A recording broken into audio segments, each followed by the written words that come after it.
ต้องห้ามแห่งเมืองฟ้าแดดสงยางจังหวัดกาฬสินธุ์ดินแดนที่ไม่มีใครกล้าย่างกรายกลับมีผู้ลุกล้ำเข้ามาโดยไม่รู้ตัวเกิดเป็นโศกนาฏกรรมรักที่สะเทือนไปทั้งแผ่นดินอีสานเรื่องราวจะจบลงยังไงเดี๋ยวมารับชมไปพร้อมๆกันครับกับตำนานรักต้องห้ามของธิดาฟ้าหยาดแห่งเมืองฟ้าแดดสงยางครับ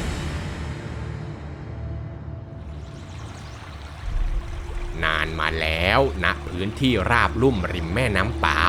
มีเมืองใหญ่อย่างเมืองฟ้าแดดดินแดนอันอุดมสมบูรณ์ที่ตั้งอยู่ข้างๆกับเมืองสงยางเมืองพี่เมืองน้องที่เต็มไปด้วยต้นยางสูงตระหง่านแต่ทว่า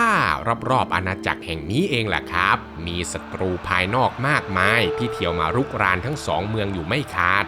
และเพื่อความแข็งแกร่งทั้งสองเมืองจึงตัดสินใจรวมเป็นเมืองเดียวกันที่มีชื่อว่าเมืองฟ้าแดดสงยางโดยมีพระยาฟ้าแดดและมเหสีจันทาเทวีเป็นผู้ปกครองทั้งสองเนี่ยนะครับมีลูกสาวด้วยกันอยู่1 คนชื่อว่านางฟ้าหยาดเป็นหญิงสาวที่งดงามมากๆและก็เป็นที่หวงแหนของพ่อแม่เป็นที่สุดถึงขนาดที่เมืองฟ้าแดดสงยางเนี่ยมีการจัดสร้างปราสาทเสาเดียวเอาไว้กลางน้ำเพื่อให้นางฟ้าหยาดได้อาศัยอยู่กับเหล่านางกำนันเท่านั้นเพื่อไม่ให้มีชายใดได้ยนต์โฉมของนางฟ้าหยาดเลยโดยปราสาททั้งหลังเนี่ยนะครับถูกสร้างด้วยศิลาแรงมีการขุดสระล้อมรอบเอาไว้มีสระน้ำและเนินสำหรับแต่งตัวโดยเฉพาะที่เรียกว่าโนนสาวซึ่งมีความหมายว่าเนินที่สาวๆเอาไว้แต่งตัวนอกจากนี้นะครับบริเวณรอบๆเนี่ยยังมีคูค่ายและเชิงเทินหอรบล้อมรอบเอาไว้อย่างหนาแน่นเพื่อป้องกันไม่ให้มีชายใดสามารถเข้ามายังอุทยานและเขตปราสาทของนางฟ้าหยาดได้จนกระทั่งมีอยู่คืนหนึ่งครับนางฟ้าหยาดได้นอนหลับแล้วฝันไปว่าถูกงูใหญ่มารัดตัวเมื่อนางได้นำเอาความฝันไปเล่าให้นางกำนันทั้งหลายได้ฟังพวกนางกำนันเนี่ยก็ทำนายว่านางฟ้าหยาดกำลังจะได้พบกับเนื้อคู่พอนางฟ้าหยาดได้ยินดังนั้นเนี่ยก็นึกไม่ออกเลยนะครับว่ามันจะเป็นไปได้ยังไงเพราะว่าเธอเนี่ยต้องอาศัยอยู่ในปราสาทกลางน้ำที่ล้อมรอบไปด้วยคนคอยคุ้มกันมากมายไม่มีทางเลยที่จะมีชายใดสามารถเข้ามาหาเธอได้พอเหล่านางกำนันได้ยินถึงความท้อใจของเจ้าหญิงพวกเธอจึงแนะนำให้เจ้าหญิงร้อยพวงมาลัยและตั้งจิตอธิษฐานถึงเนื้อคู่แล้วก็นำเอาพวงมาลัยเนี่ยไปวางไว้ในอุทยานเพื่อเสี่ยงทายหากชายใดเป็นเนื้อคู่ที่แท้จริงเขาผู้นั้นก็จะสามารถพบและเก็บเอามาลัยของนางฟ้าหยาดไปได้นางฟ้าหยาดเนี่ยนะครับก็เลยจัดการร้อยมาลัยอย่างพิถีพิถันก่อนจะนำเอาไปวางทิ้งไว้ในสวนโดยที่ไม่ได้หวังผลอะไรเพราะในใจลึกๆเนี่ยเธอก็รู้ดีอยู่แล้วว่าในเขตห่วงห้ามแห่งนี้ไม่มีชายใดสามารถเข้ามาได้อย่างแน่นอนแต่ในขณะเดียวกันนี้เองล่ะครับห่างออกไปไม่ไกลจากเมืองฟ้าแดดสงยางมากนักมีเมืองอีกเมืองหนึ่งที่ชื่อว่าเมืองเชียงโสมที่ปกครองโดยพญาจันทราชพระราชาผู้ที่ชื่นชอบในการเข้าป่าไปล่าสัตว์ต่อนกและไก่ป่าเป็นที่สุดมีอยู่วันหนึ่งครับขณะที่พระยาจันทราชกำลังต่อไก่ป่าอยู่ริมหนองน้ำอย่างเพลิดเพลินทันใดนั้นเองเขาก็เจอเข้ากับไก่ป่าที่ขนงามมากๆและก็เสียงดีมากๆตัวหนึ่งเดินผ่านตาไปพญาจันทราชเนี่ยไม่รอช้าครับเร่งย่ำเท้าติดตามไก่ป่าไปอย่างรวดเร็วจนเกิดพลัดหลงกับเหล่าบริวารก่อนจะเดินหลงตามไก่ป่าไปจนถึงเมืองฟ้าแดดสงยางในที่สุดไก่ป่าตัวนั้นนะครับมันวิ่งหนีพาพญาจันทราชลัดเลาะไปตามเส้นทางแปลกๆจนกระทั่งหลงเข้าไปในเขตห่วงห้ามของนางฟ้าหยาดโดยไม่ทันรู้ตัวทันใดนั้นเองแหละครับไก่ป่ามันก็หายวับไปทำให้พญาจันทราชเนี่ยได้รู้ตัวว่าตนเองกำลังหลงเข้ามาในเขตที่ไม่คุ้นเคยก็เลยพยายามเดินลัดเลาะหาทางออกจากอุทยานจนได้มาเจอเข้ากับมาลัยที่นางฟ้าหยาดวางเสี่ยงทายเอาไว้พญาจันทราชเนี่ยรู้สึกชื่นชอบมาลัยนี้เป็นอย่างมากเลยนะครับเขาเก็บมันขึ้นมาชื่นชมสูดดมมันราวกับแมลงกำลังดมดอกไม้ทันใดนั้นเองล่ะครับยายจำสวนผู้เฝ้าอุทยานก็สังเกตเห็นพญาจันทราชชายแปลกหน้าในอุทยานห่วงห้ามยายจำสวนก็เลยรีบเข้าไปสอบถามว่าเขาเป็นใครมาจากไหนแล้วเข้ามาในเขตห่วงห้ามนี้ได้ยังไงพญาจันทราชก็ตอบไปตามความจริงว่าเขาตามไก่ป่าจนหลงเข้ามาอยู่ตรงนี้ไม่ได้ตั้งใจที่จะเข้ามาบุกรุกแต่อย่างใด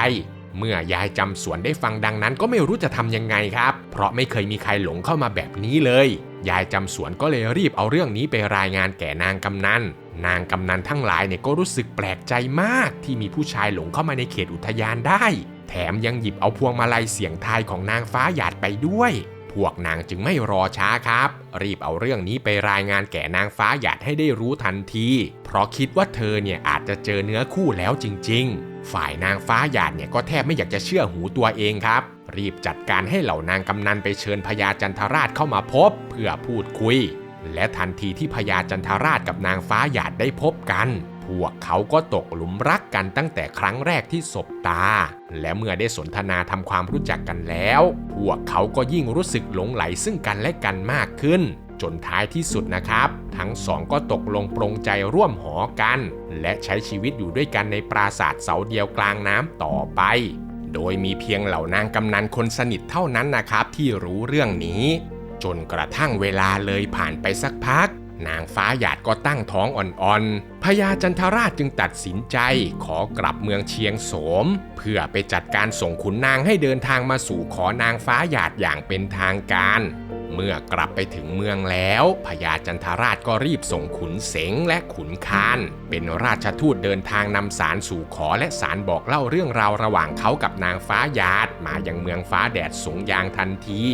เมื่อพญาฟ้าแดดได้รู้เรื่องก็โกรธมากจะไม่ยอมยกลูกสาวให้เด็ดขาดเพราะพญาจันทราชนั้นทำผิดจารีตประเพณีแอบลักลอบมาอยู่กับลูกสาวของตนก่อนแต่งงานทำเอาพญาจันทราชเนี่ยรู้สึกเศร้าใจเป็นอย่างมากที่ถูกปฏิเสธและถูกกีดกันนับแต่นั้นมาล่ะครับเขาก็เอาแต่พร่ำเพ้อถึงนางอันเป็นที่รักอยู่ทุกวันไม่รู้จะทำยังไงถึงจะได้อยู่กับลูกกับเมียจนสุดท้ายนะครับพญาจันทราชก็ตัดสินใจตั้งทัพเดินทางไปยังเมืองฟ้าแดดสงยางเพื่อที่จะเจรจาขอนางฟ้าหยาดอีกครั้งแต่พอพญาฟ้าแดดได้เห็นกองทัพเดินเข้ามาประชิดเมืองก็เข้าใจผิดคิดว่าเมืองเชียงโสมเนี่ยจะก่อสงครามพญาฟ้าแดดจึงจัดเตรียมกองทัพพร้อมด้วยอาวุธสงครามครบเครื่องเดินทัพออกไปสู้รบในทันทีซึ่งกองทัพของเมืองฟ้าแดดสงยางนั้นยิ่งใหญ่เกินกว่ากองทัพเล็กๆของพญาจันทราชจะสู้ได้พญาจันทราชจึงรีบถอยทัพกลับไปตั้งหลักที่เมืองของตนเองและก็คิดวนเวียนอยู่ในหัวว่า